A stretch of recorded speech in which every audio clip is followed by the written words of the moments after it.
Bengal file.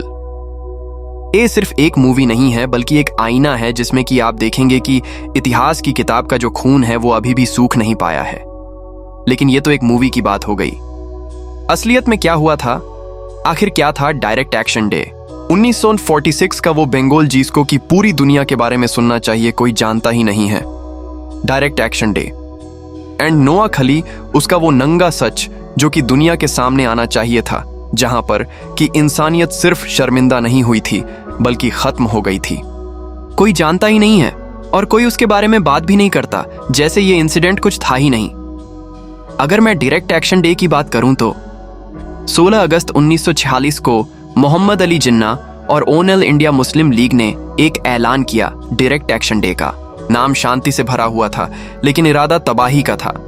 अगर आप action की बात करेंगे तो फिर आपको समझ में आ जाएगा, और ये कोई आम हड़ताल या फिर आम मोर्चा नहीं था। एक प्लान विल वॉर का ट्रेलर था।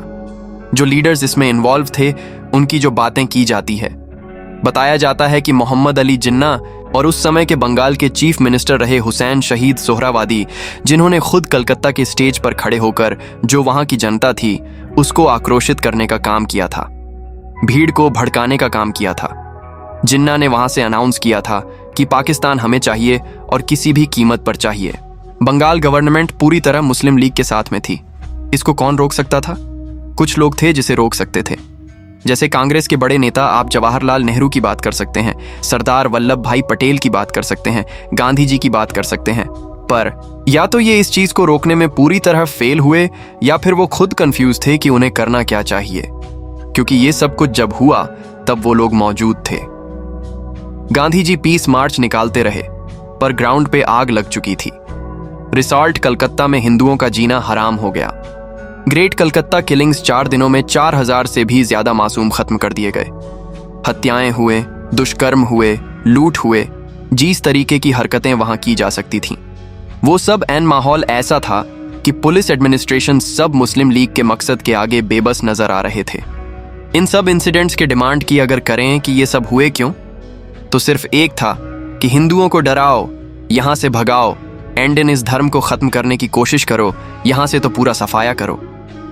यहां पाकिस्तान की डिमांड सिर्फ पॉलिटिकल स्लोगन पर नहीं रह गई थी, बल्कि यहां पर इसका एक पूरा कम्युनल चेहरा निकलकर सामने आया था।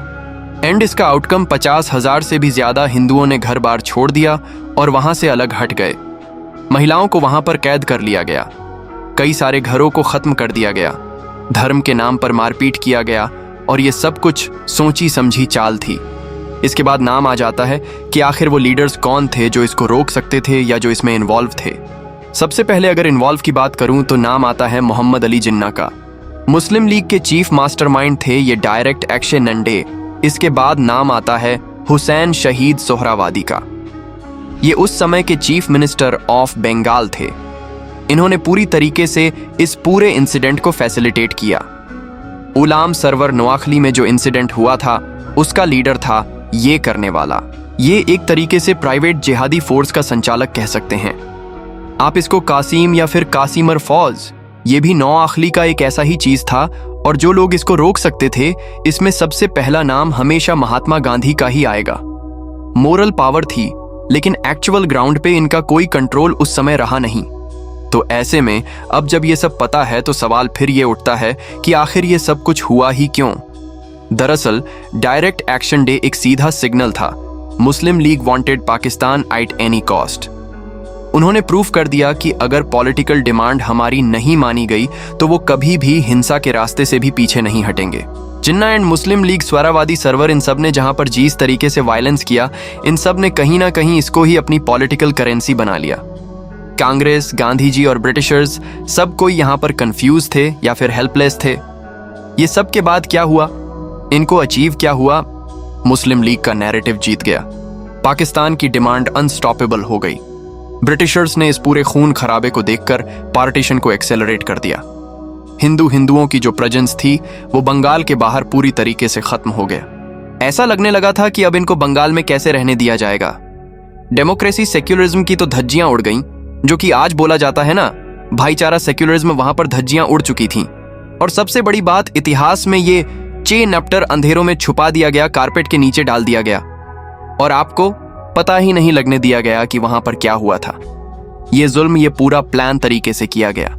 वायलेंस आज भी ऑफिशियली रिकॉर्ड पर डिलीटेड है या फिर शुगर कोटेड है, पर सच तो यही है। बंगाल की मिट्टी पर 1946 में इंसानियत का सफाया कर दिया गया था और दुनिया सिर्फ तमाशा देखती रही थी।